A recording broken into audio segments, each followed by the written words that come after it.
dia, pessoal. Vamos começar? Só para organizar, então, a aula de hoje. Vamos começar, então, com ainda discutindo um pouquinho sobre trajetórias fechadas. Eu só vou fazer uma última análise, né? Analisando, então, um modelo de formação de anéis de planeta, né? A gente vai utilizar toda a maquinário que a gente já desenvolveu sobre trajetórias fechadas, né? Circulares e elípticas, e depois analisar as trajetórias abertas, que a gente não tinha analisado ainda, que no caso são as hiperbólicas e as parabólicas. Eu vou analisar a questão da geometria dessas trajetórias, né, quais são as quantidades geométricas associadas, né, partindo sempre da equação da trajetória em coordenadas planopolares transformadas para cartesianas, fazer uma aplicação, no caso de trajetórias hiperbólicas, a aplicação para asteroides, né, supondo que eles têm trajetórias hiperbólicas. Basicamente, a gente vai determinar a distância de maior aproximação do asteroide a um planeta ou ao Sol, e qual é que é a velocidade nessa distância de maior aproximação. Lembrando que nas trajetórias fechadas, abertas, nas trajetórias abertas nós temos apenas um ponto de retorno, né, o R1 ou o R mínimo, né? E vou terminar a aula fazendo a análise completa sobre a equação da trajetória, né, de um campo de força que não é esse que a gente está analisando. A gente está analisando campos atrativos ou repulsivos, lei do inverso quadrado da distância, né? Eu queria só fazer uma análise de um outro tipo de lei de força, né? Também atrativa, mas lei do inverso do cubo da distância, para a gente analisar como é que a gente obtém a equação da trajetória explicitamente e analisa o movimento e tudo mais. Eu obtenho as características do movimento para uma lei de força que não é exatamente essa que a gente estava endereçando até agora, que é a típica de gravitação, né?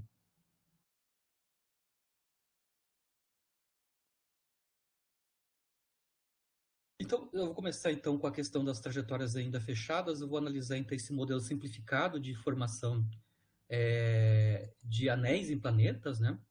Basicamente, eu tenho nesse esquema aqui, eu tenho a massa fonte M maiúsculo, né, de um planeta, né, e orbitando esse planeta eu tenho um satélite natural, né. Claro que como é um modelo, eu vou fazer algumas simplificações sobre esse satélite natural. Eu vou supor, então, só para simplificar a análise, que ele tem a forma de um disco, né, onde o seu diâmetro, o diâmetro desse disco, né, é dirigido para o centro do planeta mãe, que está aqui no centro, certo? Esse satélite na forma de disco, né, o centro de massa dele, né, descreve uma trajetória circular. Então, inicialmente, eu tenho um satélite natural, uma forma simplificada, que se move com trajetória circular. Então, tem um raio de trajetória circular, que aqui está denotado por R maiúsculo, a massa do satélite é bem pequeno e o seu diâmetro é D maiúsculo, tá? Então, em um dado momento, esse satélite se rompe em múltiplos fragmentos, tá? Eu não analisei aqui, mas a gente, por exemplo, quando a gente for analisar sistemas de referência não inerciais, né?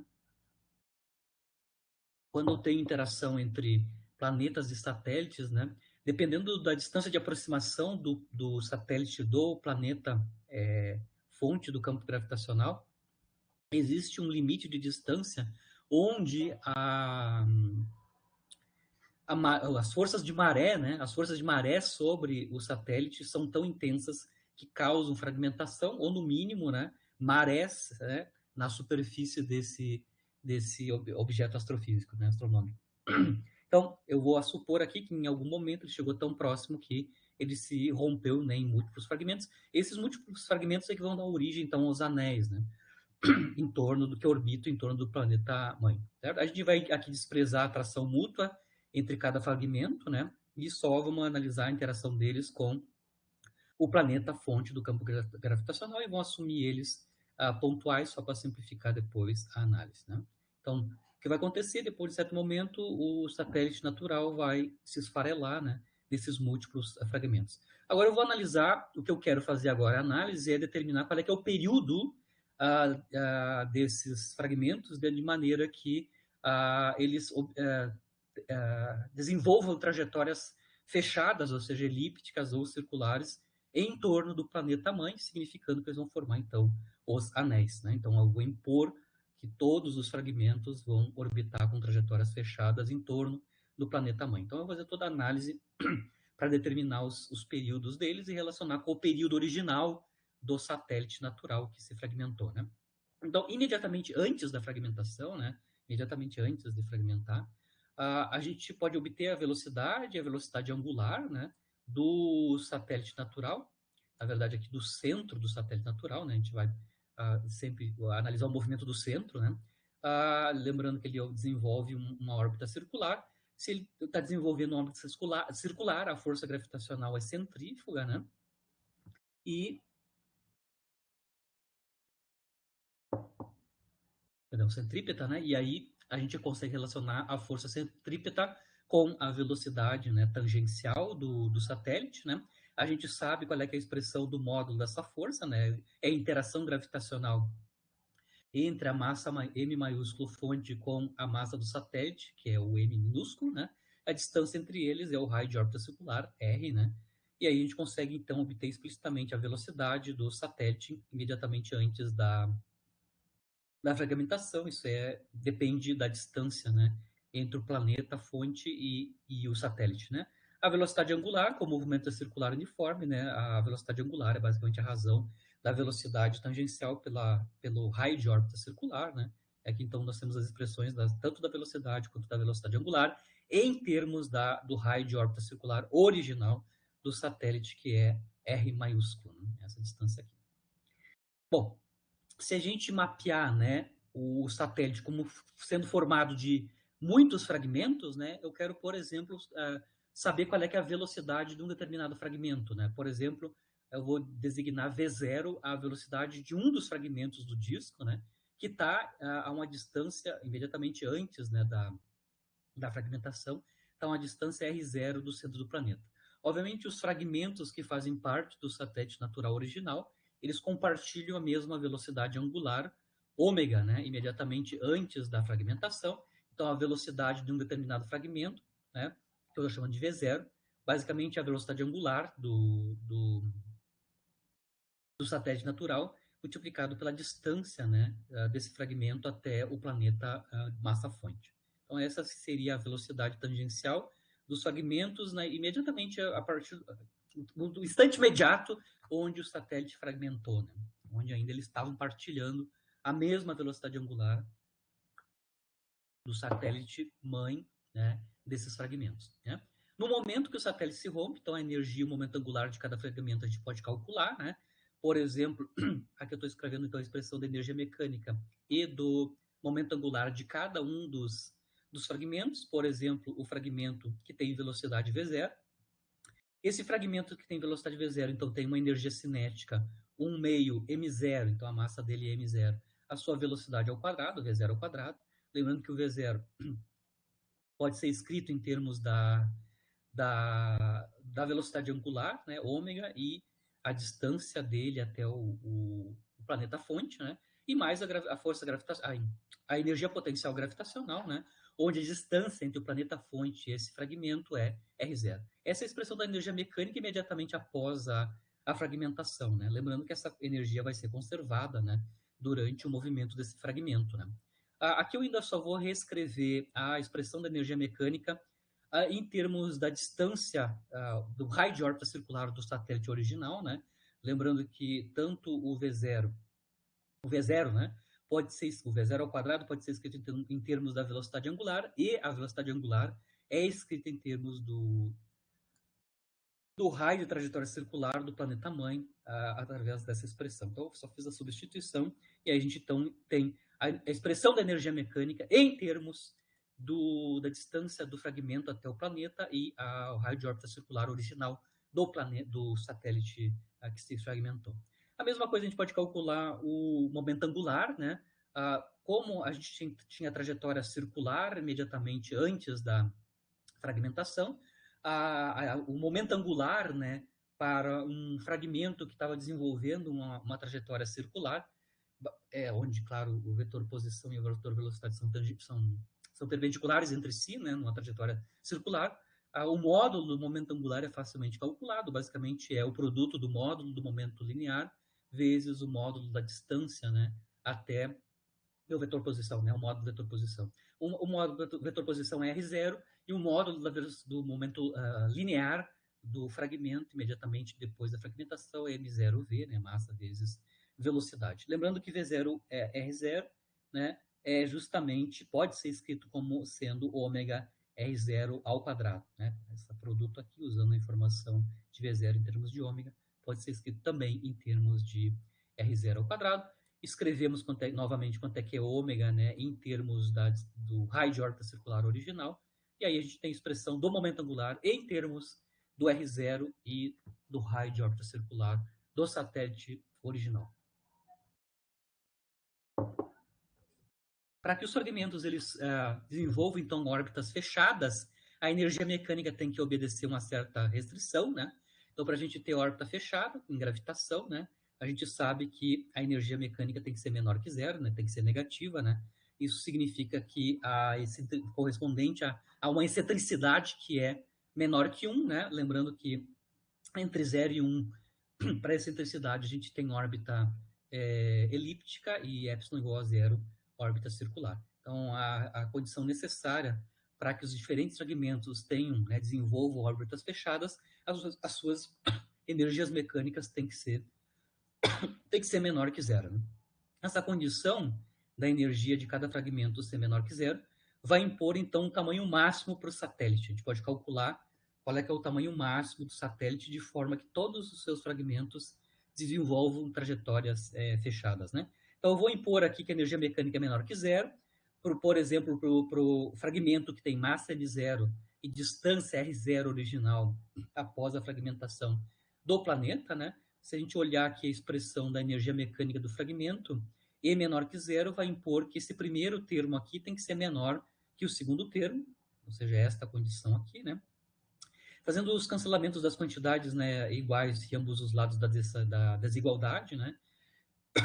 O fato da energia mecânica menor que zero para aquele fragmento implica que eu tenho uma relação entre o raio de órbita circular do satélite mãe com a distância, né, do fragmento até o planeta fonte do campo gravitacional. Né? A gente consegue mostrar que o R0 tem que ser menor que raiz cúbica de 2 vezes o raio de órbita circular do satélite original, de forma que o fragmento, né, de massa M0 desenvolva trajetórias fechadas. Né? Essa é a condição para a órbita fechada.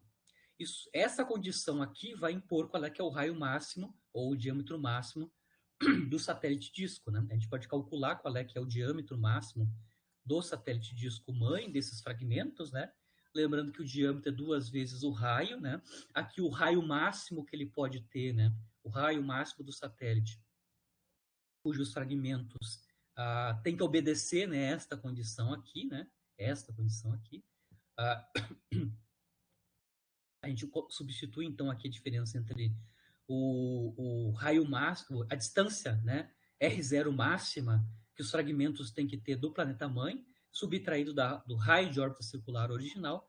Né, isso vai nos dar, então, o raio do disco correspondente a todos os fragmentos obedecerem essa restrição aqui. Né? A gente consegue ver que essa restrição nos dá um diâmetro máximo para o satélite disco, que é da ordem da metade do raio de órbita circular original do satélite mãe que se fragmentou. Né?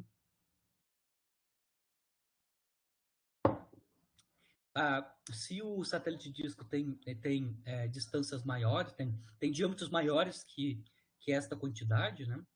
Metade da distância da trajetória, do raio da trajetória circular original do satélite, né?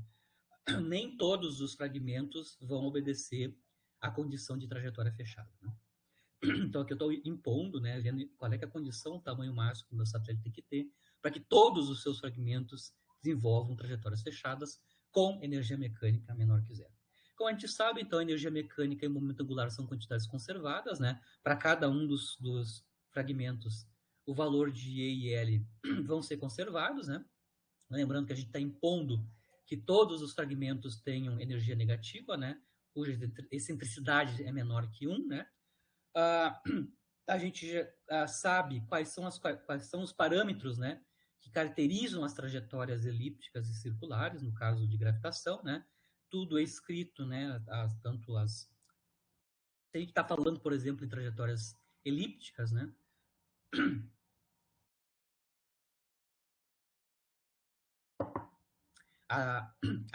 As características da trajetória são dadas em termos de dois parâmetros, né? O parâmetro alfa e a excentricidade, né? Ou seja, a gente consegue calcular os semi-eixos da elipse, as distâncias de maior e menor aproximação do centro de força, sempre a partir dessas duas quantidades, o alfa e o epsilon. Só para lembrar, o alfa é determinado como sendo o momento angular ao quadrado dividido pela massa da partícula que está sujeita ao campo gravitacional. E a constante C é a normalização da lei de força, que no nosso caso é gravitação, né? Gravitação universal. O parâmetro alfa, no nosso caso, então, é L ao quadrado, a massa do fragmento, m0, e o C, no caso da gravitação, né? O produto das massas multiplicado por a constante G, né? Lembrando que o momento angular do satélite foi determinado, né, imediatamente após a fragmentação. A gente mostrou que vale M0, V0, R0, né? Imediatamente após a fragmentação. Aqui eu coloco a expressão do quadrado do momento angular. Isso a gente não consegue, então, escrever o parâmetro alfa, né, para os fragmentos em termos de dois parâmetros, apenas da sua distância original, imediatamente após a fragmentação, até o planeta-fonte, né, do campo gravitacional, e o raio de órbita circular original do satélite que deu origem aos fragmentos, né? Lembrando que 2 vezes alfa é a reta lateral, né? O latus reto, né? O outro parâmetro é a excentricidade, né? A excentricidade, ela depende da energia mecânica, né? Então, a excentricidade é definida como a raiz quadrada, então, de 1 mais 2 vezes a energia mecânica multiplicada pelo parâmetro alfa, né? Dividido pela constante C, que normaliza a lei de força, né? Aqui eu estou só calculando, fazendo o detalhe da conta da excentricidade. Para calcular a excentricidade, primeiro a gente vai precisar saber a razão da energia mecânica pela constante C, para o nosso caso, né? E energia mecânica dividido por a G, o produto das massas, né? Onde M0 é a massa do fragmento. Nós também calculamos a energia mecânica do fragmento imediatamente após a fragmentação em termos de R0 e R maiúsculo, né? Substituímos essa informação aqui, né? E a gente pode, então, escrever o razão E sobre C em termos de R0 e R maiúsculo, né? Agora, sim, multiplicamos isso por 2 vezes alfa, onde alfa também determinamos alfa em termos de R0 e R maiúsculo, né? Tá aqui. Então, é esta criatura aqui multiplicada por R na quarta sobre R ao cubo, né? Tá? E a gente obtém, então, quanto é que é o parâmetro. Somamos 1, né? Se a gente somar 1, a gente vai ver que tem um quadrado perfeito aí, né? O quadrado perfeito do que está dentro da raiz, basicamente, é R0 ao cubo dividido por R maiúsculo ao cubo menos 1 ao quadrado, né? A excentricidade é a raiz quadrada dessa quantidade. Raiz quadrada de um quadrado é um módulo, né? Então, a excentricidade é um módulo de R0 ao cubo sobre R ao cubo menos 1. Essa é a excentricidade escrita em termos de R0 e R para cada um dos fragmentos que tem trajetórias fechadas. A gente está assumindo que são elípticas, né, as suas trajetórias fechadas. Da excentricidade, a gente pode obter o período de órbita de cada um desses fragmentos, né? Porque a gente determinou através da lei das áreas, né? Como consequência da lei das áreas, a gente obtém, então, a relação entre o quadrado do período de órbita de uma órbita elíptica com o semi-eixo A da órbita. Na verdade, a relação é quadrado do período com o cubo do semi-eixo A da órbita elíptica, né? No nosso caso, então, a gente pode determinar o período de órbita de cada um dos fragmentos, que eu estou chamando de P0, porque eu estou, por exemplo, mapeando o fragmento que tem velocidade V0 e massa M0, né? Mas o período de cada um dos fragmentos é proporcional, então, ao seu semi-eixo A de órbita elíptica na potência 3 meios, a menos da normalização, ou seja, a constante de proporcionalidade, onde nessa constante de proporcionalidade a gente tem a massa-fonte, né, do campo gravitacional, que é o planeta cujo satélite natural se fragmentou, né? Lembrando que o semi-eixo, né? O semi-eixo numa órbita elíptica é calculado, é obtida, né? Os dois semi-eixos, na verdade, né? Mas o que interessa, que é o semi-eixo A, é obtido a partir dos parâmetros alfa e epsilon ao quadrado. A gente já determinou esses dois parâmetros em termos de R0 e R maiúsculo, né? Aqui eu estou só fazendo o detalhe, né? Alfa dividido por 1 menos epsilon quadrado. Lembrando que epsilon quadrado a gente já calculou, né? Epsilon ao quadrado, basicamente, é esta quantidade aqui, né? Bom, a gente consegue mostrar que isso, de novo, o semi-eixo A pode ser escrito em termos de R0 e de R maiúsculo, só em termos desses dois parâmetros associados ao fragmento, né? E aí a gente pode calcular explicitamente, né, quanto é que vale, substituindo o A aqui na expressão da relação entre o período e o semi-eixo, a gente pode calcular, então, o período de cada fragmento explicitamente, né? Aqui eu já fatorei na expressão do T0, eu fatorei já o raio de órbita, né, original, de circular, né, na forma de R ao cubo potência 3 meios, que aparece aqui quando né, quando a gente coloca a potência A na 3 meios, né, aqui na direita, certo? E o resto, né, depois da fatorização. Então, eu consigo calcular cada um dos períodos dos fragmentos, né? Obviamente, eu posso relacionar esses períodos dos fragmentos. Se vocês olharem aqui, os períodos dos fragmentos basicamente dependem de três parâmetros, né? R0, ou seja, a distância do fragmento originalmente, imediatamente após a fragmentação, até o planeta mãe, né? Fonte do campo gravitacional. O raio de órbita original circular do satélite que deu origem aos fragmentos e a massa do planeta fonte do campo gravitacional, né? Todos os períodos de órbita são dados em termos dessas três quantidades, como o M e o R maiúsculo estão fixos, né? Os períodos vão depender explicitamente na potência 3 meios dessa função de R0, né? Eu ainda posso tentar escrever os períodos, né, de órbita de cada um dos fragmentos dos caras que estão, então, esses fragmentos, então, a gente impôs que todos eles vão orbitar, né, o planeta fonte formando anéis, né? Essa é a ideia, né? Formação de anéis nesse modelo simplificado de formação de anéis, né? Eu posso escrever esses períodos individuais em termos do período original do satélite, né? Só para lembrar, o período original do satélite, onde a trajetória era circular, né?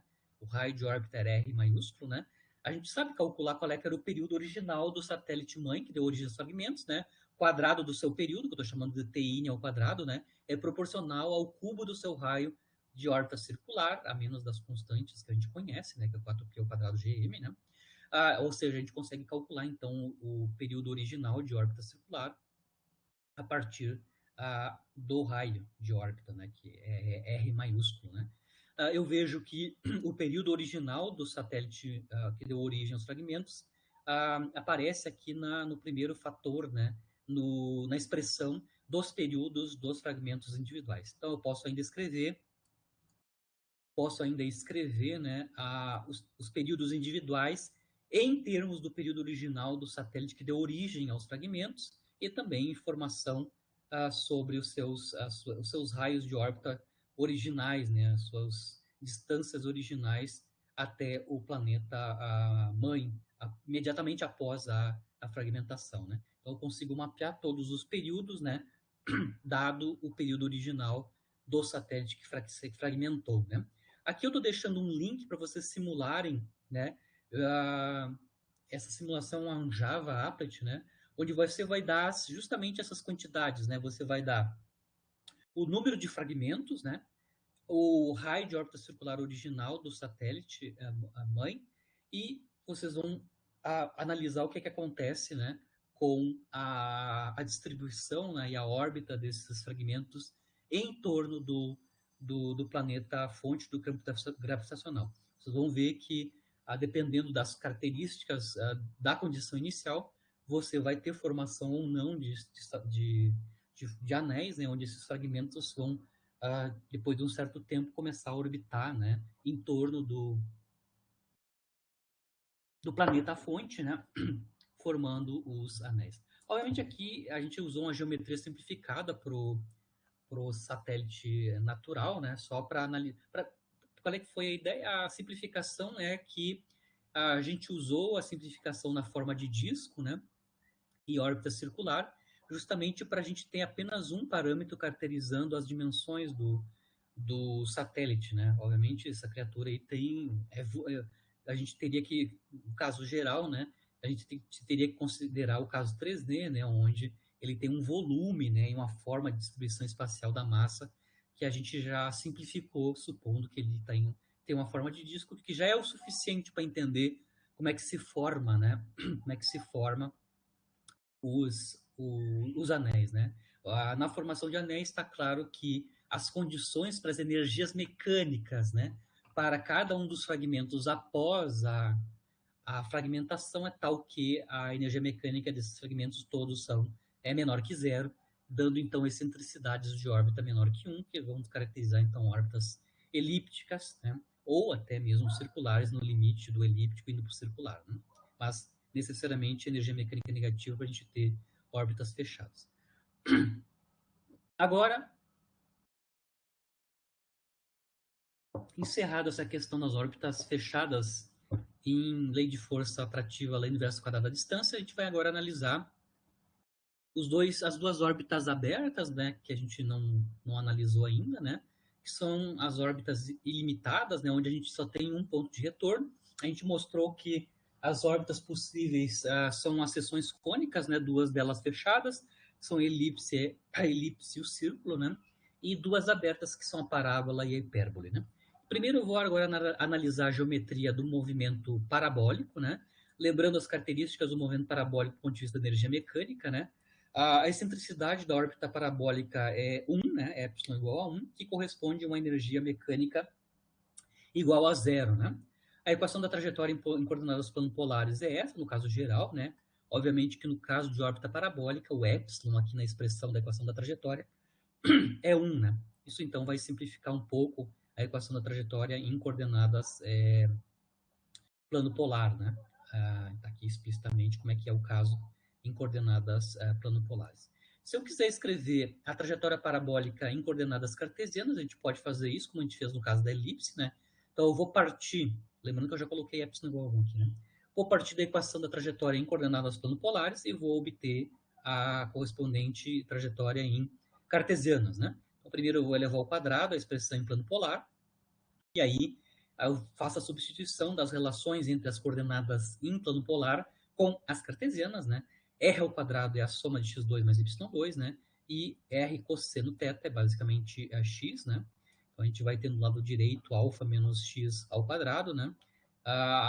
Posso abrir esse quadrado, cancelo o x quadrado que aparece em ambos os lados, e aí a gente tem a equação da trajetória parabólica em coordenadas cartesianas, né?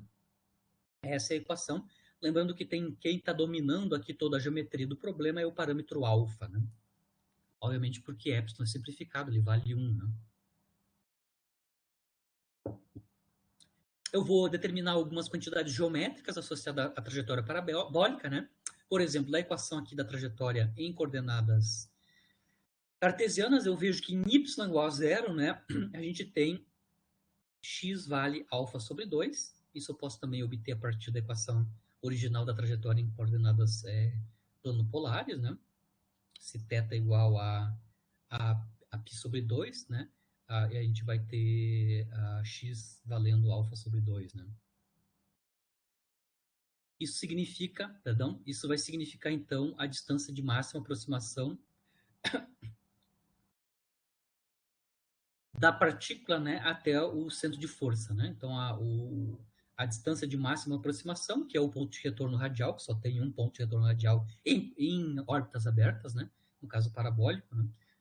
Isso vai ter uma distância alfa sobre 2 da massa-fonte, né? Isso, como eu disse, pode ser obtido a partir da própria equação em coordenadas planopolares. Quando a gente coloca, né, o ângulo polar zero, lembrando que a condição inicial que a gente usou é que em θ igual a zero, né, justamente o eixo polar passa pela distância de maior aproximação, né? Então a gente consegue ver que se a gente coloca θ igual a zero, justamente alfa R é igual a alfa sobre 2. Né? Ou seja, no ângulo polar, θ é igual a zero, a distância R é alfa sobre 2. Então, está claro que a distância de maior aproximação ao centro de força é a alfa sobre 2. Né? Isso é o Rmin, né? Ou R1, né? A ápside, né? Só uma ápside que tem valor de distância alfa sobre 2. Quando a gente coloca ângulo polar, por exemplo, mais ou menos π, né? 180 graus,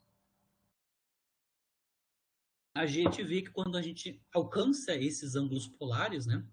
De zero, condição inicial, até chegar em π, ou mais, menos π para o ângulo polar, a gente vê que nesse limite angular, né? Neste limite angular, a distância radial vai para o infinito, né? Então, se eu substituir aqui na expressão da equação da trajetória para a órbita parabólica, onde epsilon é 1, né? No limite onde θ vai mais ou menos π, onde o cosseno é menos 1, né?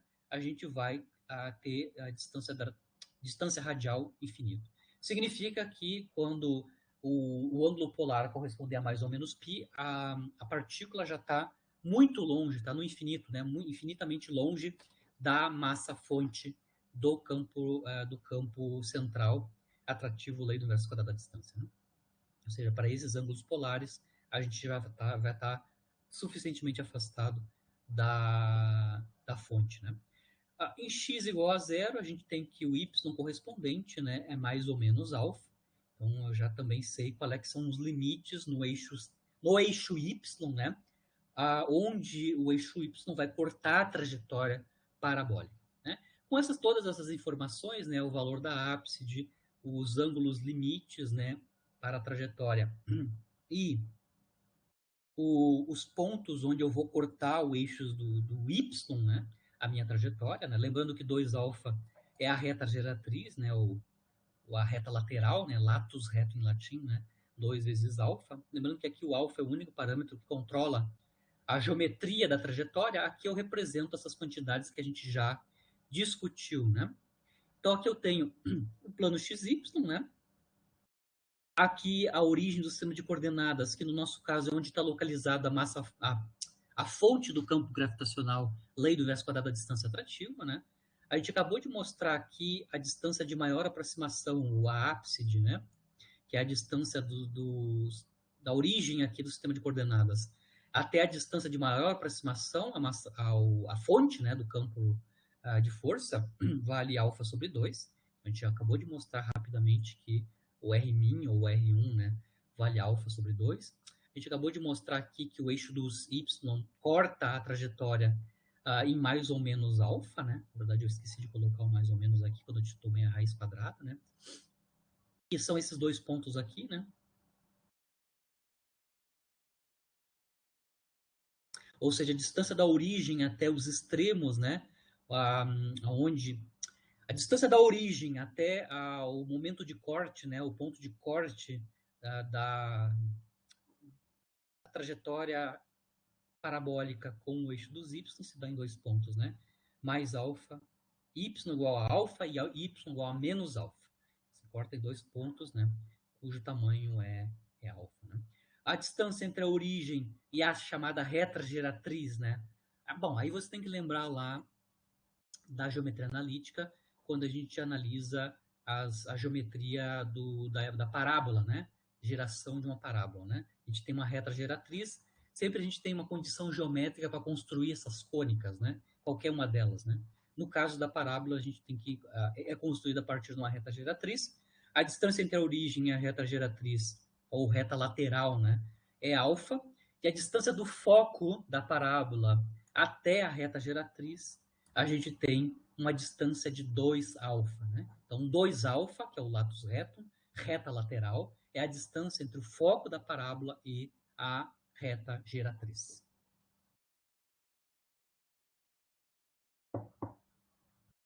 Essa é a geometria, basicamente, da trajetória parabólica. Né?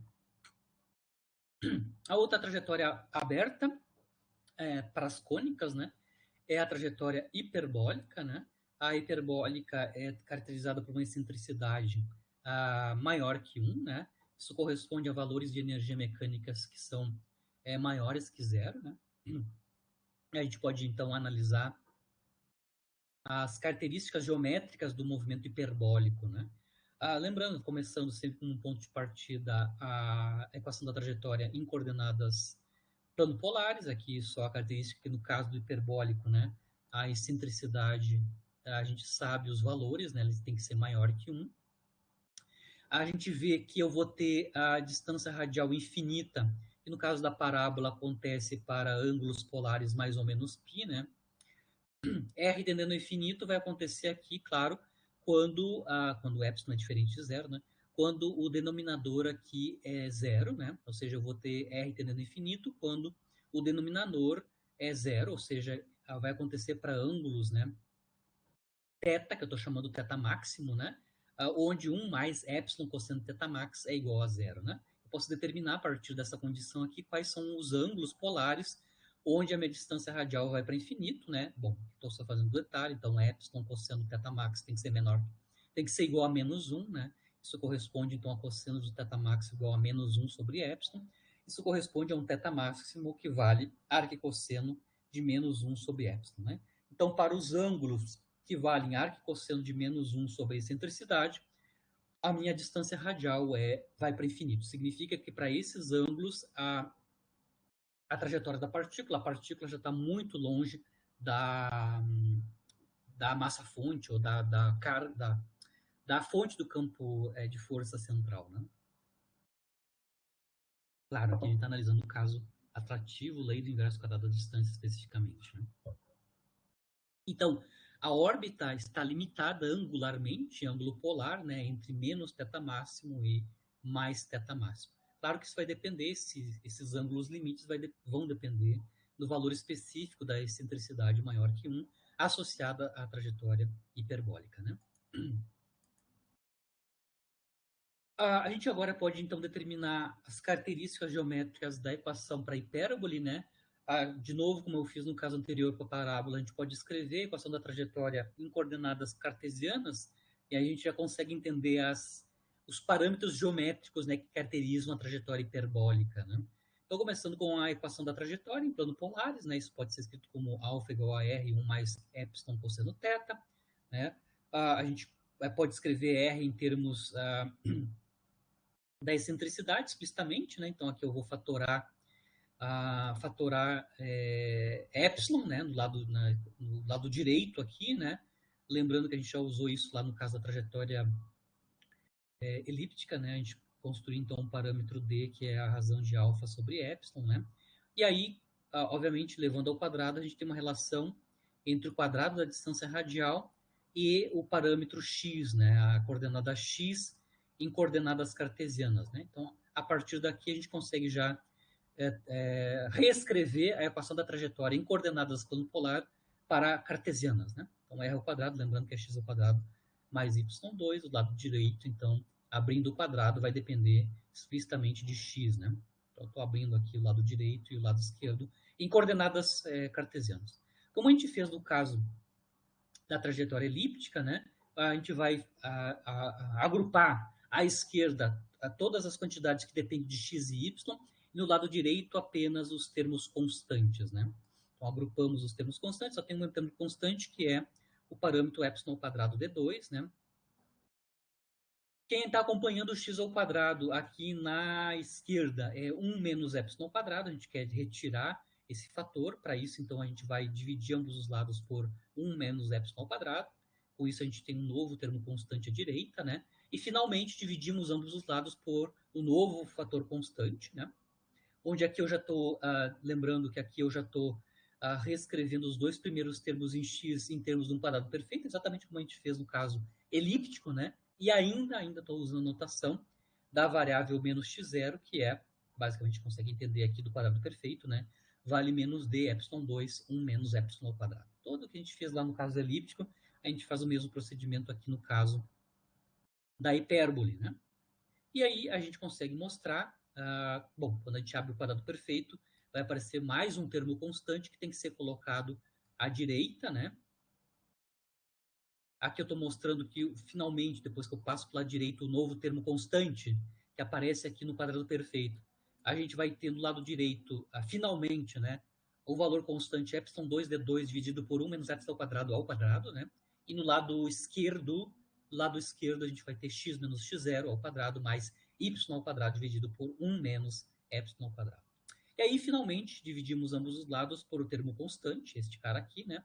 E a gente vai ter esta equação aqui em coordenadas cartesianas, partindo da equação original em coordenadas planopolares, né? Obviamente, no caso particular, onde epsilon é maior que 1, que caracteriza a órbita hiperbólica, né? Lembrando, se epsilon é maior que 1, a gente vê aqui no segundo termo que 1 menos epsilon ao quadrado é negativo, né? Porque epsilon é maior que 1. Né? Para tornar esse segundo termo negativo, né? Eu posso fatorar aqui no denominador o sinal menos, né? Então eu só troco a ordem aqui, né? Então, fatoro um sinal menos e aqui embaixo, ao invés de ser 1 menos epsilon ao quadrado, eu vou ter epsilon ao quadrado menos 1, né? E aí a gente consegue já entender que tipo de trajetória a gente tem neste caso onde epsilon é maior que 1, né? Essa equação aqui é justamente na geometria analítica, né, e álgebra linear, geometria analítica é a equação da hipérbole, né? Onde as características geométricas dessa hipérbole estão dadas, né, em termos dos parâmetros, né, A e B, e das coordenadas associadas ao centro dessa hipérbole, né, que a gente consegue mapear a partir do parâmetro x0, né. Os parâmetros A e B são diretamente obtidos a partir da comparação, né, do A ao quadrado com o denominador que está abaixo do x ao quadrado, e o B ao quadrado, né, associado com o parâmetro que está abaixo do y ao quadrado. Basicamente, a gente consegue mostrar, claro, já usando que D, né, é alfa sobre epsilon, né, a gente consegue determinar para essa hipérbole, né, quem são os parâmetros A e B. O A e o B são escritos, obviamente, em termos de alfa e de epsilon, né, a excentricidade, o parâmetro alfa e a excentricidade. Da mesma forma como os semi-eixos A e B da elipse são obtidos a partir dos dois parâmetros alfa e epsilon também, né? Lembrando que raiz quadrada de um quadrado é módulo, né? Então, por isso que quando eu tomo raiz quadrada do 1 menos epsilon quadrado ao quadrado, isso dá módulo de 1 menos epsilon ao quadrado. Mas, basicamente, os parâmetros A e B da hipérbole são obtidos diretamente a partir da equação que a gente obteve em coordenadas cartesianas, né? A partir de alfa e epsilon. Né? E o centro da hipérbole está associado com o parâmetro x0, que a gente acabou de construir quando a gente construiu o parâmetro perfeito aqui, né? Que também depende de epsilon e alfa, né? Explicitamente, o x0 vale, quando eu abrir isso em termos de alfa e epsilon, né? A gente consegue mostrar que isso aqui basicamente é aqui, claro, já fatorei o sinal, né? 1 menos epsilon quadrado, epsilon quadrado menos 1, né? Isso é alfa epsilon dividido por epsilon quadrado menos 1, mas essa quantidade alfa sobre epsilon quadrado menos 1, perdão, tá aqui, é justamente o parâmetro A aqui na hipérbole, né? Então, x0 é epsilon A. Então, eu já consegui entender a distância geométrica x0. Na distância geométrica x0 é epsilon, a excentricidade, multiplicado pelo parâmetro A. Né? A gente consegue mostrar outra figura geométrica, por exemplo, quando a gente quiser calcular qual é que é a distância de maior aproximação da trajetória hiperbólica ao centro de força. Lembrando que isso é obtido a partir da equação da trajetória em coordenadas planopolares, né? Lembrando que a ápside, né, o R1, a distância de maior aproximação, corresponde, pela condição inicial, ao ângulo polar θ igual a zero, né? Então, se a gente pegar a equação da trajetória, né, em plano polar, né, e colocar θ igual a zero, a gente vai ver que a distância radial correspondente, que é o R1 ou o R mínimo, né, vai valer alfa 1 mais epsilon, né, no caso da trajetória hiperbólica. Então, o valor da ápside, né, a distância de maior aproximação, também é escrito em termos de alfa, e epsilon, como é no caso hiperbólico, no caso da trajetória elíptica também, né? Quando o ângulo polar é 90 graus, lá da equação da trajetória a gente também consegue entender qual é que é a distância, né? É alfa, né? Então, quando θ é π sobre 2, isso corresponde a onde, nos eixos dos y, né? O gráfico ou a trajetória hiperbólica vai cortar o eixo dos y, né? Vai acontecer o corte em uma distância radial medida a partir da origem, que é alfa. Ou seja, com os parâmetros geométricos determinados, A, B, o centro, né, da hipérbole e a distância de maior aproximação e onde ele corta o eixo dos y, a gente está com tudo pronto para fazer a representação geométrica da trajetória hiperbólica, né? Primeiro, a gente mostrou que tem dois ângulos polares, né, que dão os limites para a trajetória hiperbólica, né? Existem os ângulos polares, né, θ max, né, que limitam angularmente a trajetória, né, que é o arco cosseno de -1 sobre epsilon, né? Esse ângulo polar fixo, né, ou esse ângulo polar máximo, define dois segmentos de reta, né? Eu estou mostrando aqui explicitamente, né? Os dois ângulos polares máximos definem esses dois segmentos de reta. Esses segmentos de reta, né, associados aos θ máximo, né, eles vão nos dar as assíntotas, né, da trajetória hiperbólica no infinito, né? Vocês conseguem ver que a trajetória hiperbólica costeia esses segmentos de reta associados aos ângulos polares θ máximo, né, para distâncias radiais muito grandes. Tá? Então, os θ máximo delimitam, né, os limites assintóticos da trajetória a boca, né? A boca, falando de maneira simplificada, a tamanho da boca, né, da hipérbole, né? Certo? Os parâmetros A e B, eu estou representando eles aqui geometricamente, né? O A, basicamente, é a distância de maior aproximação do centro de força e o centro da trajetória hiperbólica, né? Que está localizado aqui, lembrando que a distância da origem até o centro a gente determinou, né? É justamente o x0, né? Que vale epsilon vezes a, né?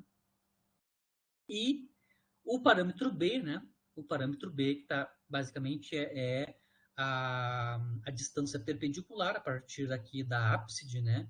Até até as retas, né, limítrofes, né, que dão o valor assintótico das trajetórias. Então, só estou mostrando aqui o que são as quantidades geométricas A e B no caso da hipérbole, né? E o centro, né, que a gente já determinou que está uma distância epsilon vezes A. Né?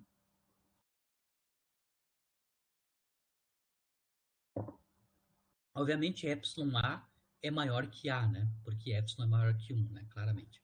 Bom, a gente mostrou aqui que a ábside, né? A distância de maior aproximação, que é o R1, né? É determinado diretamente a partir da equação em plano polares, né? Botando θ igual a 0. Isso é alfa dividido por 1 mais epsilon, né? E a distância entre o centro entre a origem do sistema de coordenadas e o centro da trajetória hiperbólica, né? Claro, estou falando em termos de geometria analítica, né? É epsilon vezes a. Então, a gente consegue identificar todas as quantidades geométricas associadas à trajetória hiperbólica, né? O A e o B, tanto o A e o B são determinados a partir do alfa e do epsilon. A distância de maior aproximação também é determinada em termos de alfa e epsilon. E a distância da origem até o centro é epsilon A. Está determinada completamente a trajetória hiperbólica, lembrando que as retas limites, né, que dão os limites assintóticos, né, das distâncias radiais, né, quando o R vai tendendo ao infinito, são obtidos a partir desses ângulos polares máximos, né, que é o arco cosseno de -1 sobre a excentricidade. Então, a gente determinou as geometrias do parabólico e do hiperbólico, que são as duas trajetórias abertas possíveis no caso de interação, lei do inverso quadrado da distância atrativo para a lei de força central. Eu vou fazer uma aplicação aqui de trajetória hiperbólica aplicada explicitamente a movimentos de trajetórias de asteroides, né? Claro, no caso onde a energia mecânica é tal que a trajetória seja hiperbólica, né? Então, vou analisar aqui trajetória hiperbólica de asteroides, né? Supondo que isso é verdade, né? As condições são tais que isso é verdade. Então, aqui eu vou supor que um asteroide de massa m pequena, ele se aproxima, então, de um planeta ou do Sol, né? Que tem massa m maiúsculo com velocidade assintótica bem longe dessa massa-fonte gravitacional V0. Tá? Aqui está a geometria. Eu estou assumindo, então, já uma trajetória hiperbólica, então a energia mecânica tem que ser maior que zero, né? Onde aqui eu estou representando a trajetória hiperbólica, a massa do asteroide, né? Lá no infinito a velocidade é v0, né? A velocidade inicial. Né? Em t igual a zero, a velocidade é v0. Claro, então a distância radial r0 da origem do sistema de coordenadas, né? Lembrando aqui, eu tenho a origem do sistema de coordenadas, onde está localizada a massa-fonte, que é a massa do planeta ou do Sol. Aqui está o centro, né? Da trajetória hiperbólica. E aqui eu vou introduzir um novo parâmetro, uma nova quantidade, que é o parâmetro de impacto, né? O parâmetro de impacto, que é chamado B, né? O parâmetro de impacto B, basicamente é dado a reta, né? O segmento de reta que determina a trajetória assintótica hiperbólica, né? Se eu traçar, né, o segmento de reta que vai da origem do sistema de coordenadas até a reta, né, assintótica, né, obviamente essa segmento de reta é perpendicular à reta assintótica, eu vou ter justamente o tamanho do parâmetro de impacto. Então, o parâmetro de impacto é esse tamanho de segmento de reta aqui, né, que vai desde a origem do sistema de coordenadas até a reta assíntota, né, o segmento de reta assíntota da trajetória hiperbólica. Né? Ela faz 90 graus, né? Com esse segmento de reta faz 90 graus com essa reta limítrofe, né? Aqui também a gente vai tomar um limite onde a massa do asteroide é muito menor que a massa-fonte gravitacional, né? Que ele vai interagir. E vamos também desconsiderar qualquer outro tipo de interação que não seja apenas com a massa-fonte M maiúsculo. Né? Então, vamos desconsiderar a interação com outros objetos astronômicos, só vamos analisar a interação dele com essa massa-fonte, né? Que é o Sol ou um determinado planeta. Né? Bom, começando com as condições, né? A energia mecânica do asteroide no infinito, né? É basicamente que é a energia mecânica nas condições iniciais, né? Quando ele está lá no infinito, ou seja, com a distância radial infinita, né?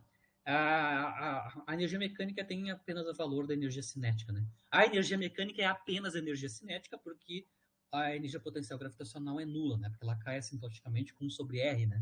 No caso da, da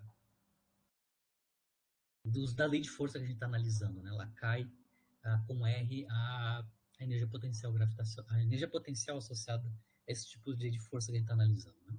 Então, a energia mecânica é basicamente a energia cinética do asteroide, que é um meio massa-velocidade original do asteroide, muito longe da massa-fonte, que é o V0, né, ao quadrado.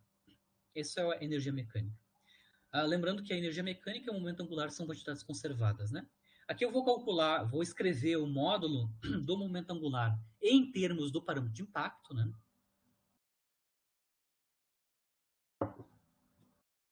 Então, vou escrever o módulo do momento angular em termos de B, né? Então, para isso eu vou só fazer essa representação esquemática, né?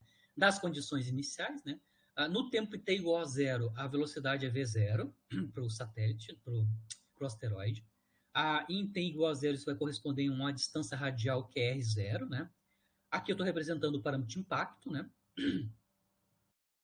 E, obviamente, eu então posso escrever quanto é que é o módulo do momento angular em termos do parâmetro de impacto. Lembrando que o momento angular, o vetor momento angular, né, é o produto vetorial R, vetor posição, com o produto vetorial com o vetor momento linear, né? Onde o vetor momento linear é m vezes o vetor velocidade, né? Bom, eu posso calcular o módulo do produto vetorial a partir do B da seguinte forma, né? Eu vou, então, calcular o módulo do produto vetorial como sendo o módulo do vetor V, né? Que é V0, certo? Vezes a massa, claro que vai dar o módulo do momento linear, multiplicado pela projeção do outro vetor, que seria o vetor posição, né? na direção, a projeção desse vetor projetado na direção perpendicular ao primeiro vetor no produto vetorial, que é a velocidade inicial V0. Bom, a projeção de R0 na direção perpendicular ao vetor velocidade inicial é justamente o parâmetro de impacto. Isso faz, então, escrever simplificadamente a expressão do momento angular diretamente em termos do momento do parâmetro de impacto B, né? L, né, o módulo do momento angular, pode ser escrito, então, como produto mv0 multiplicado pelo parâmetro de impacto B. Então, aqui eu sempre vou escrever o momento angular em termos do parâmetro de impacto. Certo?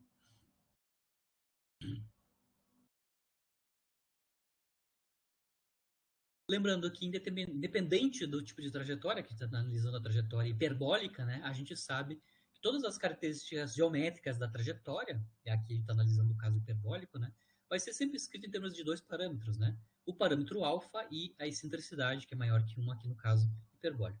A constante C na gravitação, que é o caso, na interação gravitacional entre o asteroide e o Sol, ou o planeta, né, que ele está interagindo, é G multiplicado pelo produto das massas, né, a massa do asteroide e a massa do planeta ou do Sol. Né?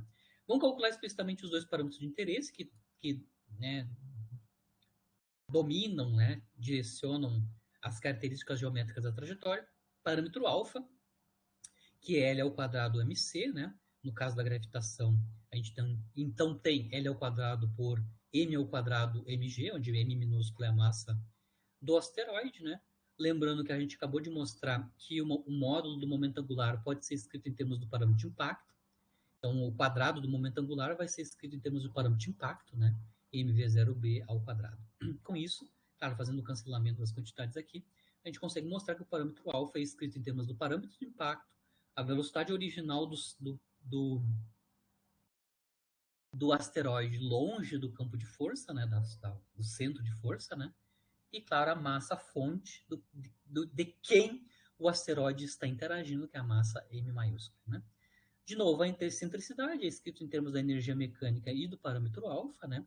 Então, obviamente, aqui eu vou escrever então a energia mecânica, que basicamente é a energia cinética a translacional, né, do asteroide muito longe da fonte, né? Tá aqui 1 meio mv0 ao quadrado, multiplicado por 2 alfa, né? Ou seja, multiplicado por duas vezes b2v0 ao quadrado dividido por gm, né? E ainda a constante c que a gente mostrou ali vai nos dar m maiúsculo g, né? Bom, simplificando o que tem que simplificar aqui dentro da raiz quadrada, a gente consegue mostrar então que e a gente tem basicamente um quadrado perfeito aqui, né? Um quadrado perfeito. Bom, na verdade, faltou a raiz quadrada, né? Isso, faltou um espentezinho aqui, faltou a nossa raiz quadrada, né? Aqui, raiz quadrada da tralha que está dentro, né? Aqui, então, o epsilon é raiz quadrada de 1 mais, né? 1 mais, depois dos cancelamentos das massas, a gente 1 mais B2 V0 na quarta, né? V0 na quarta dividido por G2 M maiúsculo ao quadrado. Então, de novo, a excentricidade, como parâmetro alfa, é inscrito explicitamente em termos do parâmetro de impacto, a velocidade original do asteroide e da massa fonte com quem ele vai interagir, né? Então, epsilon e alfa estão escritos em termos do parâmetro de impacto, V0 e massa fonte, que são os seus três parâmetros que vão direcionar, né, vão dominar a tipo de trajetória hiperbólica que ele vai ter. Né? E aí, sabido o alfa e o epsilon, a excentricidade e a metade do latus reto, a gente consegue agora determinar algumas quantidades de interesse. Qual é que é o nosso interesse? A gente quer saber qual é, que é a distância de maior aproximação do asteroide do Sol ou do planeta, né? E qual é que é a velocidade, né, desse asteroide na distância de maior aproximação.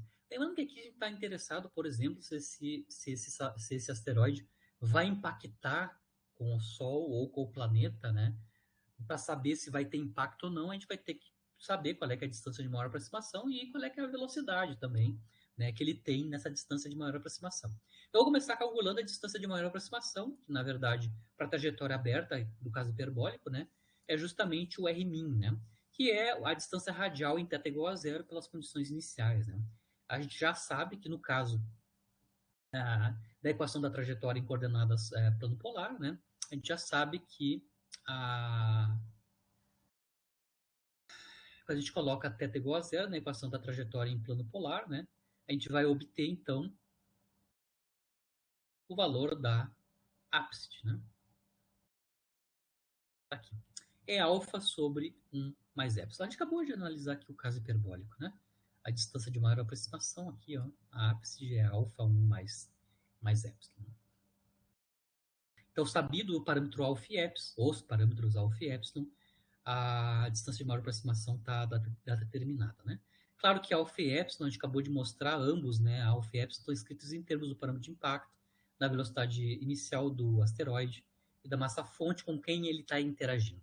Então aqui eu estou só apenas substituindo alfa e epsilon, né? Lembrando que tem aqui colocar raiz quadrada em epsilon, né? Em termos dessas três quantidades, né? Então eu consigo escrever a distância de maior aproximação em termos do parâmetro de impacto, V0, e massa explicitamente, né? Aqui eu estou só representando, né, um zoom aqui na trajetória hiperbólica do asteroide, né? Aqui está a origem do sistema de coordenadas, onde está localizada a massa fonte de interação com esse asteroide, que pode ser tanto o Sol quanto um planeta, né?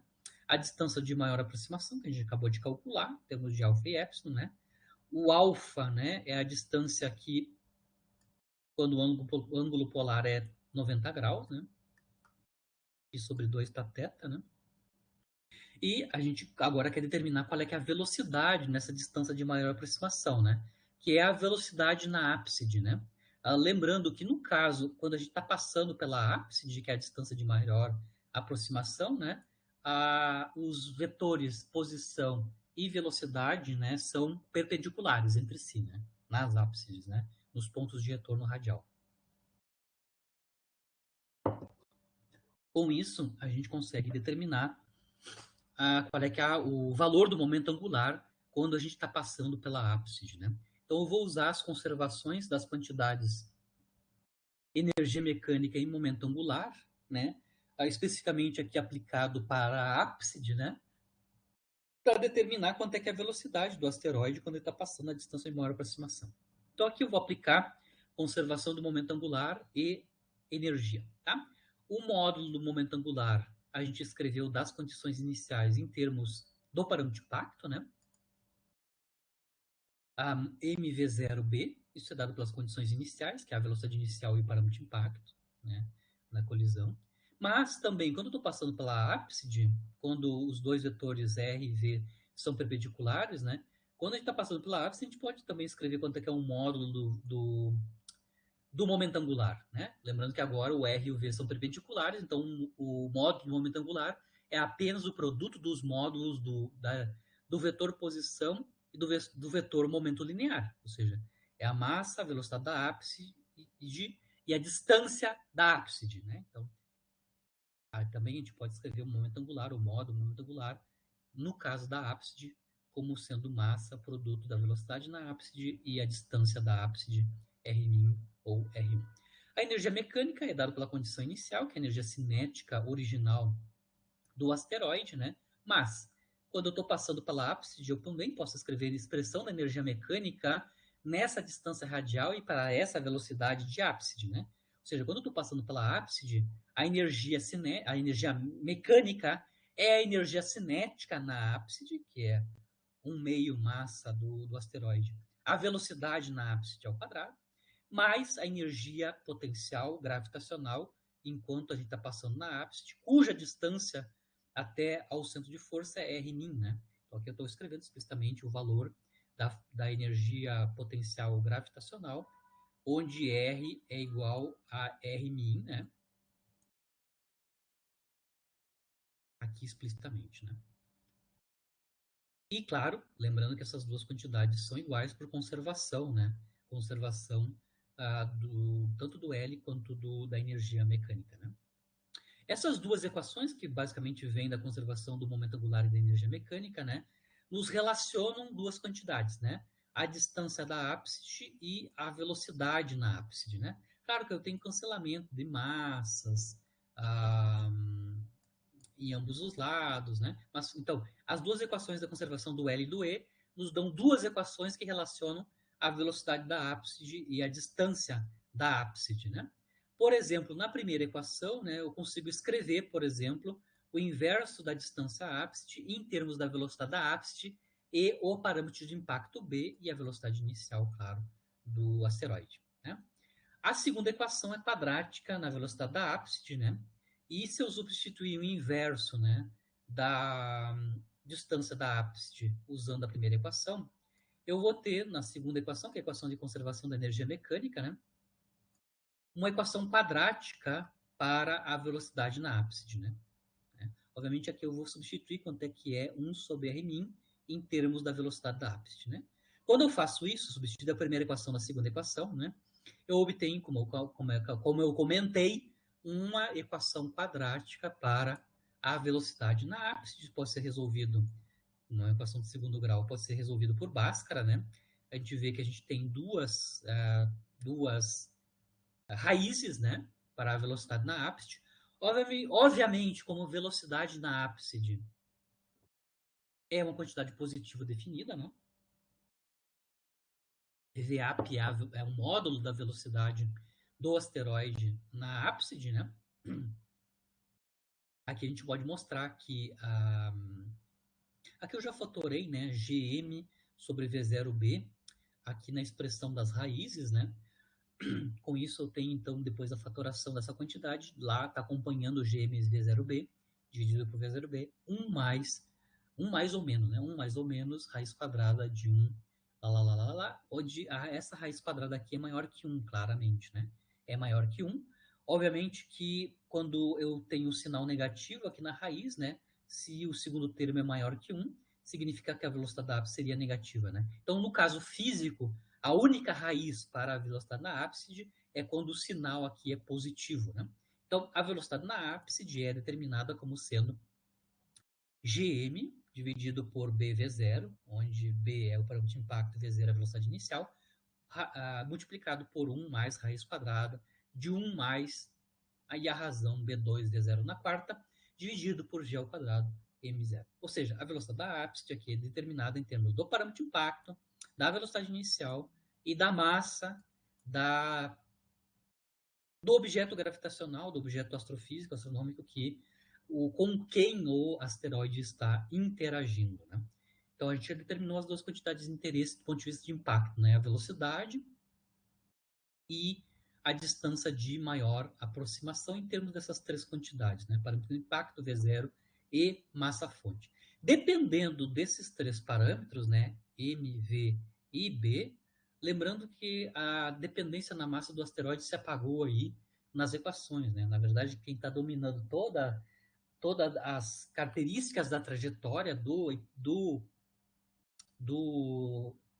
asteroide na sua trajetória hiperbólica, basicamente isso está dado em termos da sua velocidade inicial, longe da massa-fonte, né? O seu parâmetro de impacto e com quem ele está interagindo na forma da massa dessa fonte, né? Esses três parâmetros, né, vão dizer se vai haver colisão desse asteroide com a massa-fonte ou não. Quando é que isso acontece, né? Isso vai acontecer toda vez que a distância de maior aproximação for menor ou da ordem, né, do raio da massa-fonte, né, do objeto astrofísico, né, do objeto astronômico, fonte gravitacional com quem o asteroide interage, né? Então, se a distância de maior aproximação for menor ou da ordem do raio dessa objeto fonte, né, eu vou ter colisão do asteroide com ele, especialmente se é um planeta, né? Eu vou ter colisão do planeta na verdade, a colisão do asteroide com o planeta, se essa condição aqui é satisfeita, né? Lembrando que o R-min, né, ele é escrito em termos do parâmetro de impacto do V0 e da massa do planeta interagente, por exemplo, né? Então, dependendo dessa conjunção desses três parâmetros, pode haver colisão ou não se o R-min é menor ou da ordem do raio, né, do planeta correspondente. E a velocidade, se ocorrer impacto, a gente já sabe também calcular, né? Ela também vai depender desses três parâmetros, mv0 e parâmetro de impacto B. Aqui, de novo, né, eu tenho uma simulação num Java Applet, né, de condições para colisão ou não com planetas, né? Essa simulação aqui você escolhe vários planetas do sistema solar, né, e das características do asteroide, na forma do V0 e do parâmetro de impacto. Dado o V0 e o parâmetro de impacto já escolhido o planeta com que ele vai interagir, a simulação vai simular se eu vou ter impacto ou não. Ele vai simular a trajetória hiperbólica, né? E vai mostrar se vai ter colisão ou não com esse asteroide e o planeta escolhido, né? Lembrando que em astronomia as características, né, dos diferentes asteroides, né, eles são mapeados, né? Tem asteroides de interesse, onde o parâmetro de impacto e a velocidade lá no infinito são já experimentalmente determinados, né?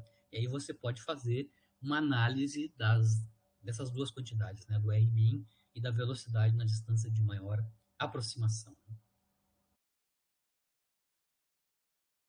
Essas simulações aqui vão aparecer, né? Vão constituir exercícios, né?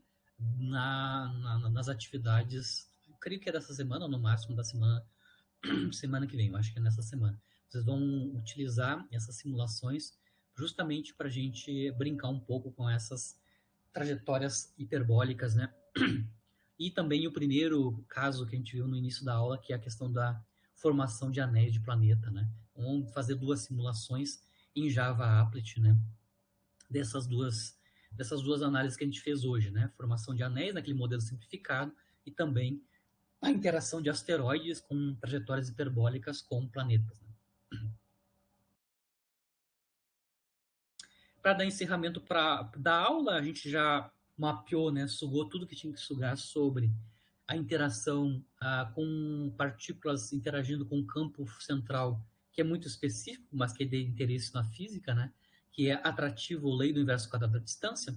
Eu só queria encerrar aqui a aula para fazer a análise completa de outro tipo de campo de força ainda atrativo, mas que não é inverso quadrado da distância. Né? Então, só para a gente entender a solução da equação da trajetória para outros tipos de movimentos cujo campo de força não é o tipo gravitação ou eletrostático atrativo. Né? Então, aqui eu quero analisar qual é que é o movimento. Então, uma partícula entrando com velocidade v0, né? Velocidade longe da fonte é v0, né? Num campo um campo central, né? Que tem essa característica, né? É um campo atrativo, lei do inverso do cubo da distância, né? Então, ele é um pouco mais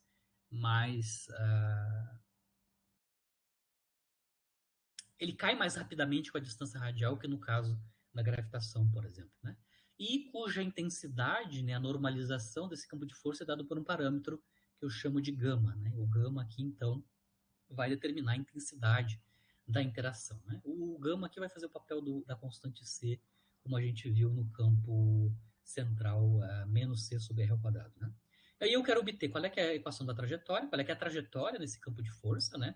Qual é que é a distância de maior aproximação e qual é que é a velocidade nessa distância de maior aproximação. Ou seja, a ápice determinar a distância, o ponto de retorno radial e qual é que é a velocidade nesse ponto de retorno radial. A partir da equação da trajetória, claro. Né? Bom, para obter a equação da trajetória, a gente vai ter que resolver a equação de Binet associada. Né? Só para lembrar da equação de Binet. A equação de Binet ela depende explicitamente da lei de força escrita na variável u, né?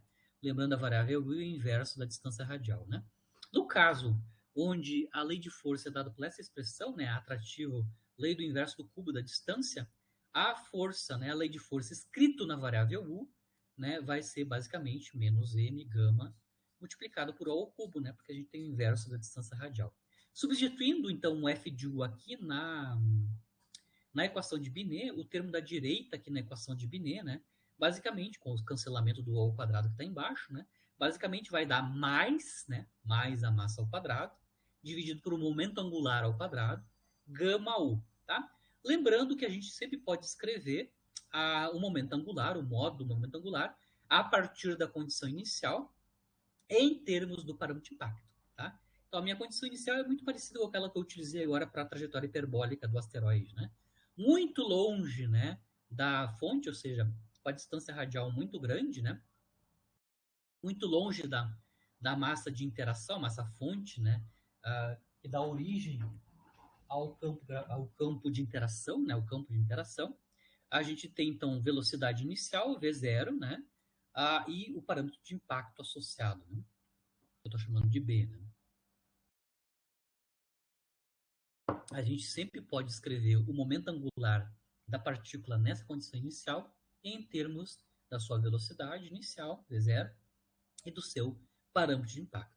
O quadrado do momento angular pode ser escrito, então, em termos do quadrado do parâmetro de impacto. Tá? Isso eu vou substituir aqui na equação de Binet para essa lei de força. Né?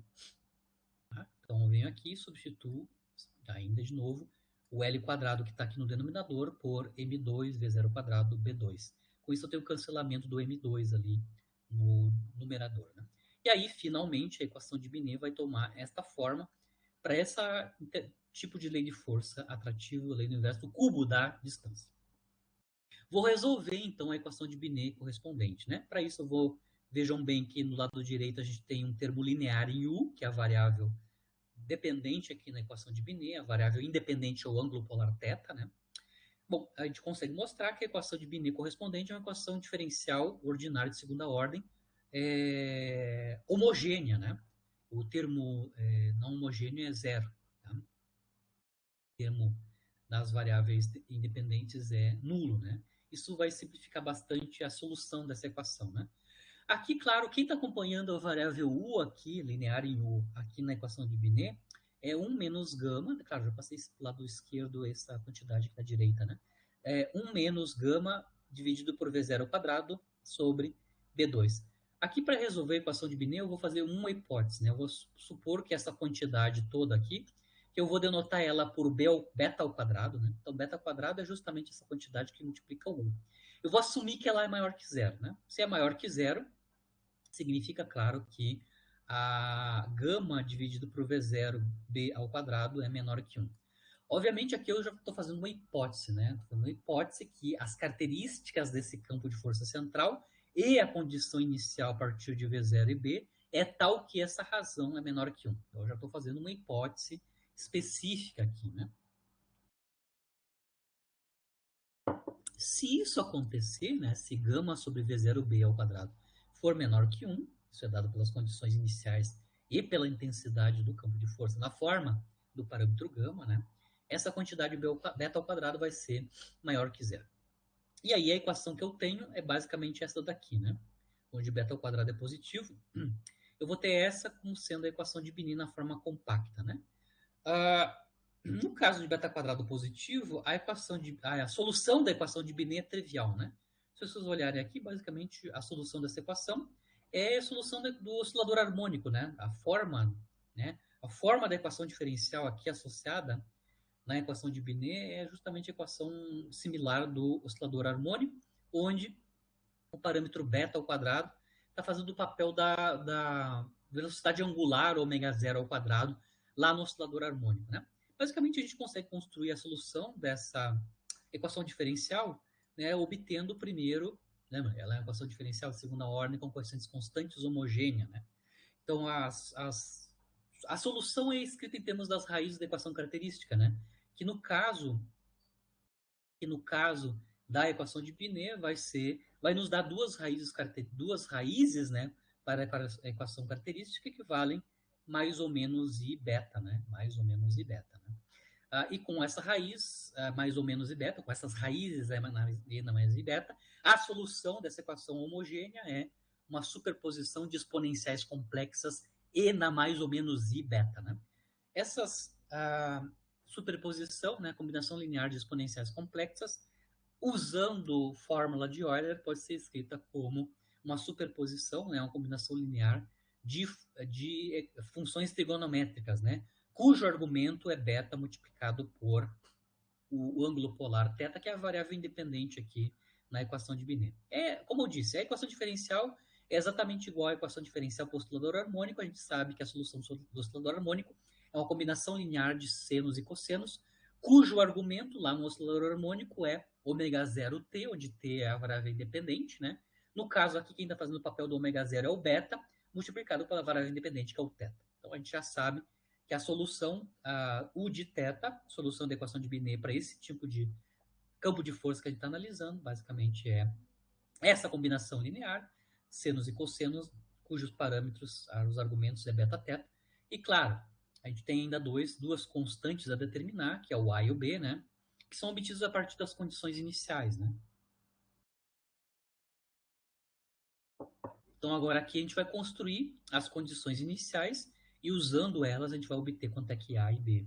E aí, claro, tem a equação da trajetória completa, já utilizando as condições iniciais. Bom, a primeira condição inicial que eu vou utilizar é, lembrando aqui a partícula, né, entra com uma distância radial, que é o R0, né, no infinito. Né? Ela entra muito longe do campo de força, né? Especificamente, se eu estou muito longe do campo de força, o ângulo θ0 correspondente é muito próximo de 0 graus, né? Se você esticar, né, cada vez mais longe aqui a distância radial, né? No limite da distância radial R0 tendendo ao infinito, a gente tem basicamente que o ângulo inicial, que é o θ0, coincide com o ângulo 0 graus, né? Certo? Então, a minha primeira condição inicial é que a distância radial em θ igual a zero é justamente a distância radial, R0, que eu vou assumir infinito. Tá, isso tem consequências para os parâmetros, né? Então, a gente sabe, lembrando que a variável u é o inverso da distância radial, então a gente sabe que u em θ igual a zero, dada esta condição inicial, isso vai corresponder, u de θ igual a zero vai corresponder a 1 sobre a distância radial r0, mas essa distância radial r0 está no infinito. Né? Ou seja, u de θ igual a zero é zero. Isso vai nos ajudar, então, a obter o primeiro parâmetro, que é o parâmetro A. Né? Se eu substituir u de θ igual a zero, aqui na solução da nossa equação diferencial de Binet, né? Eu vou ter, então, A cosseno zero mais B seno zero. Isso tem que ser zero, dada esta condição inicial para a variável U. Né? Bom, isso vai determinar quanto é o parâmetro A. Né? O A vai ser zero, tá claro daqui. A segunda condição inicial, a gente vai utilizar a relação entre a velocidade radial e a derivada da variável U relativa a θ. Né? A gente mostrou isso lá várias aulas atrás, né? A gente determinou da conservação de momento angular e da definição da relação entre a distância radial e a variável U, né? U é o inverso de R, que a distância que a velocidade radial, que é o R ponto, né? A menos das constantes, que é menos L sobre R, né? É igual à derivada da variável U relativa a θ, né? A gente sabe que a velocidade radial, né? Em θ igual a zero, que corresponde ao R0 estar no infinito, né? A gente sabe que a velocidade radial lá longe, né? Basicamente, a velocidade radial, dada pela minha condição inicial, é menos V0, né? Ou seja, dou uma olhada aqui, né? Muito longe lá, basicamente, a velocidade da partícula é, obviamente, relativo ao eixo dos x aqui, né? É menos V0. Lembrando que eu estou assumindo que é tão longe que o ângulo polar é zero. Basicamente, eu estou quase no eixo dos x aqui, né? Então, basicamente, a velocidade inicial é menos V0, né? Em intensidade. E aí a gente já sabe quanto é que é o valor do R ponto, né? O R ponto em θ igual a zero corresponde à distância radial muito longe da massa-fonte, é basicamente menos V0. Então a gente tem essa condição aqui, né? R ponto em θ igual a zero vale menos V0. Lembrando que o R ponto em θ igual a zero está associado com o valor da derivada de U relativa a θ em θ igual a zero. Está claro aqui que isso corresponde, então, que du dθ em θ igual a zero vale menos m sobre L, né? Multiplicado por R ponto calculado em θ igual a zero. Mas o R ponto em θ igual a zero vale menos V0. Tá? Então, aqui a segunda condição inicial, que é essa daqui, né? Velocidade radial em θ igual a zero igual a menos V0, vai nos dar uma outra condição, né? du dθ em θ igual a zero vale 1 sobre o parâmetro de impacto. Então, você conseguiu calcular. Obviamente, aqui eu já escrevi o momento angular em termos do parâmetro de impacto, né? É M0, é MV MV0B, né? MV0B é o valor do L em termos do parâmetro de impacto. Bom, dessa segunda condição inicial, né, de U de θ em θ igual a zero é 1 sobre B, a gente vai conseguir calcular o segundo parâmetro, que é o parâmetro B, né? Só lembrando aqui, né? Perdão.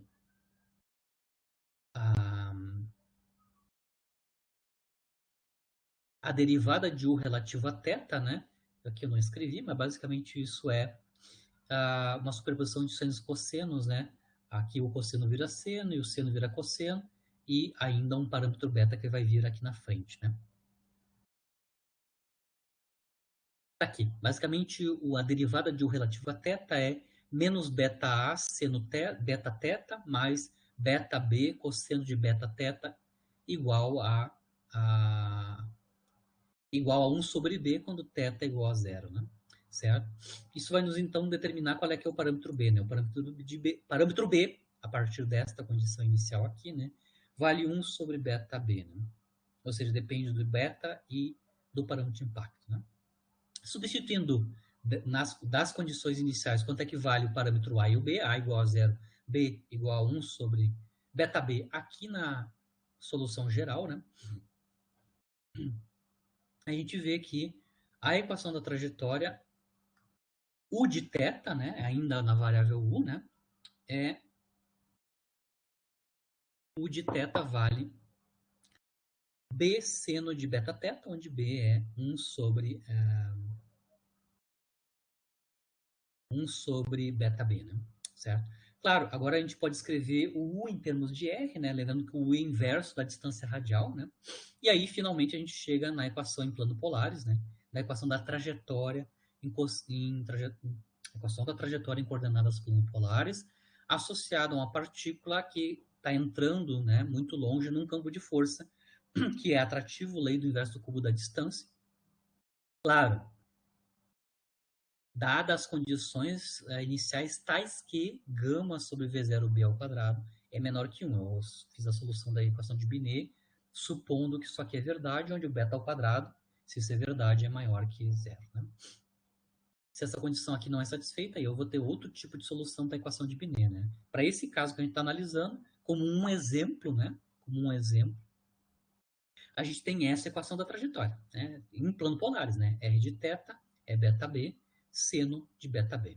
Lembrando que aqui está tudo escrito em termos de beta e do parâmetro de impacto explicitamente, né? E lembrando aqui que a derivada de U relativa a θ, né? Vale 1 sobre B cosseno de beta θ, né?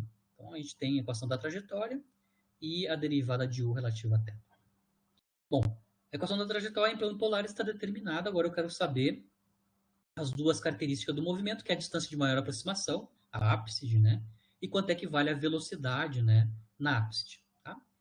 A gente consegue mostrar que o movimento é não vinculado, ou seja, esse caso que a gente está analisando, a trajetória é aberta, né? A gente pode ver isso a partir da equação da trajetória, né? Por exemplo, em θ igual a zero, da condição inicial, quando eu substituo, né, a beta igual a zero, né, a gente tem, claro, mais infinito. A gente sabe que em θ igual a zero está muito longe do campo de força. Então, a gente bota θ igual a zero, o seno de zero é zero e eu vou ter infinito aqui, né? Mas eu vejo que tem um outro ângulo polar finito, né?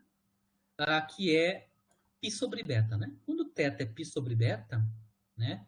Eu vou ter seno de π, né? Aqui embaixo no denominador, certo? Então, de novo, eu vou ter de novo eu vou ter infinito, né? Infinito na verdade, menos infinito, né? Eu vou ter de novo a distância radial infinita, né? Então, tem um ângulo polar depois do zero, né? Um ângulo polar finito, que é π sobre beta, claro, aí vai depender do parâmetro beta, né? Mas π sobre beta, ou seja, um ângulo finito onde a trajetória volta a ser infinito. E significa que, depois de um ângulo polar finito, a trajetória da partícula, ou seja, ela já está longe do campo de força. Ela vem de longe, interage com esse campo de força e depois sai desse campo de força lá para o infinito. Ou seja, quando ele está no infinito, ele já se desligou desse campo de força que é atrativo, né? Lei do inverso do cubo da distância. Então sai do sistema. Então, está claro que da própria equação da trajetória a gente consegue entender que o movimento é não vinculado no sentido de trajetória aberta. No caso, claro, nesse caso específico, onde beta é maior que zero, claro. Né? A distância de maior aproximação, a partir da equação da trajetória, está claro, né? Lembrando que o seno, na verdade, o módulo do seno, né, varia entre 0 e 1, tá? Então, eu vou ter a distância de maior aproximação, né? Quando o seno é 1, né? O seno de beta teta é 1. Então, quando o seno de beta teta é 1, eu vou ter a distância menor possível de aproximação do centro de força, né? Claro, quanto o seno vai sendo mais próximo de zero, né? É o que está acontecendo quando ele se aproxima dessa outra assíntota angular aqui, né? Teta igual a π sobre beta, né? Eu vou aumentando as distâncias, né? A menor distância é beta b, né? Quando o seno de beta teta é 1. Né? Ou seja, a distância de maior aproximação é beta b, ou seja, é escrito em termos do parâmetro beta e do parâmetro de impacto, que é dado pela condição inicial, né? Bom, qual é que é o ângulo correspondente, o ângulo polar correspondente a essa distância de maior aproximação? A condição de maior aproximação é seno de beta teta igual a 1. Isso vai corresponder, claro, que o argumento beta teta tem que ser π sobre 2, né? Para o seno de beta teta ser 1. Então, a gente tem um ângulo polar, né, que corresponde à distância de maior aproximação, é π sobre 2 beta, né?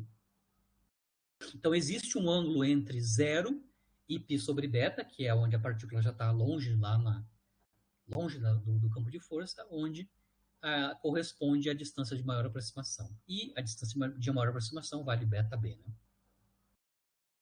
A gente pode ainda testar que esse ângulo polar corresponde à distância de maior aproximação, porque a distância de maior aproximação é um ponto de retorno radial, né? Por exemplo, se eu calcular quanto é que é R ponto, né? Escrito em termos de du de θ, né? A gente sabe que o R ponto é menos L sobre M du de θ, mas no nosso caso a gente obteve explicitamente que du de θ é 1 sobre B cosseno de beta θ. Então aqui a gente consegue mapear as velocidades radiais a partir do ângulo polar θ, né? Dá para ver claramente que quando θ é igual a π sobre 2 beta, que é o ângulo polar associado à distância de maior aproximação, a velocidade radial, né, vai dar justamente zero. Então, só para checar que π sobre 2 beta é justamente um ângulo polar associado com a distância de maior aproximação, que é uma ápside, é um ponto de retorno radial único, como a trajetória é aberta, só tem uma distância de aproximação, só uma distância radial correspondente a ponto de retorno radial. E, finalmente, calcular a velocidade, né? A velocidade nesse ponto de maior aproximação, a gente pode calcular a partir do quadrado da velocidade em coordenadas planopolares. Né? A gente mostrou lá na primeira aula que o quadrado do vetor velocidade em coordenadas planopolares, né, que é o que a gente usa aqui para analisar campos centrais, né? R ponto ao quadrado mais R ao quadrado θ ponto ao quadrado. Lembrando que no caso de campos centrais, né, o momento angular ao quadrado, né, perdão, a velocidade angular ao quadrado, θ ponto ao quadrado, é escrita em termos do momento angular, que é uma quantidade conservada, né? O LMR quadrado θ ponto, né, que é uma constante, e significa que θ ponto ao quadrado pode ser escrito em termos do L ao quadrado, né? Então, substituindo a conservação do momento angular aqui no segundo termo, a gente sabe que para campos centrais, o quadrado da velocidade é exatamente igual ao quadrado da velocidade radial, mais L ao quadrado, o quadrado do momento angular, dividido por M2, R2, onde R é o módulo do vetor posição da partícula, cuja velocidade radial é R ponto. Muito bem.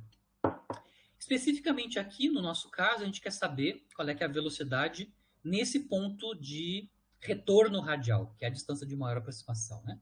Então, lá a gente sabe que o R ponto é nulo, né? Então, no Rmin, a velocidade radial é nula, né? O R ponto é zero. Então, esse primeiro termo aqui da expressão do V ao quadrado é nulo, né?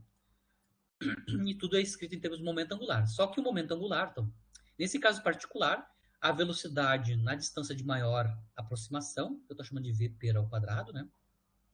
É L quadrado sobre M ao quadrado, a distância de maior aproximação ao quadrado. E o momento angular a gente escreve em termos do parâmetro de impacto, né? A gente mostrou que o parâmetro de impacto, nas condições iniciais, é mv0b, né? Isso ao quadrado. Então, a gente consegue ir lá. Lembrando que a gente acabou de mostrar que a distância de maior aproximação vale beta B, né? Fazendo os cancelamentos, a gente vê que a velocidade na distância de maior aproximação, que corresponde ao ângulo polar π sobre 2 beta, né? Vale V0 sobre beta. Então, basicamente, as condições iniciais, né, vão nos determinar qual é que é a velocidade de maior aproximação na forma de V, 0 e do beta. Aqui eu só estou fazendo uma representação qualitativa, né, do movimento que a gente acabou de mostrar. Lembrando que aqui a gente está vendo um caso particular onde a gente impôs que a condição inicial é tal que gama sobre V0B ao quadrado é menor que 1. Isso é um caso particular, claro, né? Só para fazer o exemplo de como a gente determina a trajetória e as características dessa trajetória, né? Nesse caso, a gente mostrou que ela é aberta, né, a trajetória. Né?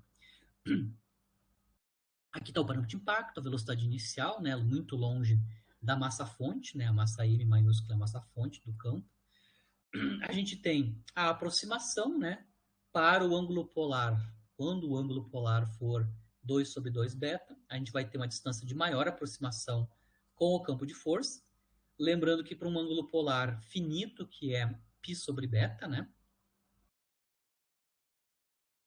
a trajetória volta a ser infinita, né? A distância radial volta a ser infinito para θ igual a π sobre beta. Então, necessariamente, o tipo de trajetória é aberta, né? E a gente sabe quais são as velocidades e a distância de maior aproximação, que corresponde ao ângulo polar π sobre 2 beta. Né?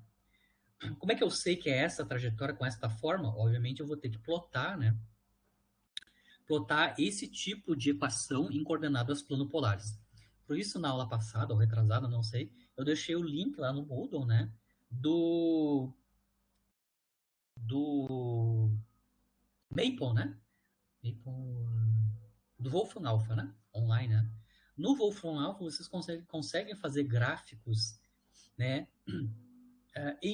No plano, né? Gráficos no plano, né? Em coordenadas planopolares, né? Então, você consegue escrever explicitamente essa equação em plano polar e ele vai fazer a curva correspondente em plano polar, né? No plano XY, né? Correspondente a essa equação em coordenadas planopolares. Então, o Wolfram Alpha também faz gráficos tanto em cartesianas quanto em plano polares. Como é que eu sei que a trajetória é assim? Bom, fixado o beta e o beta e o B, o parâmetro de impacto, eu consigo simular qual é que é o gráfico correspondente associado a uma dependência em θ, que é a distância radial em termos de θ, como sendo inversamente proporcional ao seno de beta-θ, onde beta é um parâmetro positivo definido no nosso caso. Você pode fazer o caso geral e ver que a trajetória típica em plano polar é justamente esse tipo de trajetória, que constitui uma trajetória aberta se beta for maior que zero. Então, é só para mim fazer um último exemplo para como é que a gente aplica a equação de Binet num caso particular onde a gente conhece a lei de força, no caso, atrativa, a lei do inverso do cubo da distância. Com isso, encerro a aula de hoje, já me estiquei bastante. Na aula que vem, a gente vai voltar para trajetórias circulares e vamos analisar a questão das estabilidades de órbitas circulares, né? A análise da estabilidade de órbita circular ou estabilidade de órbita fechada, no caso geral, né, vai ser o ponto de partida para a gente analisar a chamada precessão do periélio. Né? A precessão do periélio é o efeito de uma perturbação, né, sobre a trajetória gravitacional original de uma partícula que originalmente tinha uma órbita estável. Né? O efeito de uma perturbação, no nosso caso em gravitação, a perturbação é a interação do objeto astronômico com os outros entes astrofísicos além da massa-fonte original que ele está interagindo via lei de força central, né, atrativo, lei do verso quadrado da distância. Então, na aula que vem, a gente vai começar a entender, primeiro, como é que eu determino se a órbita é estável, né? A órbita fechada é estável, e a partir dessa órbita estável, a gente vai analisar o efeito de perturbações sobre a órbita, né? A gente vai mostrar que o efeito da perturbação da órbita é justamente precessionar, né? Precessionar a distância de maior aproximação, que no caso da interação Sol-planeta é o periélio, né? Eu posso mostrar que no caso da interação Sol-planeta, o efeito de perturbação sobre a órbita dos planetas é justamente precessionar o periélio, né, a distância de maior aproximação com o Sol, certo? Então é isso que a gente vai ver na aula que vem explicitamente, né, derivando explicitamente a precessão de periélio e as condições para a trajetória. E aí encerro a aula de hoje.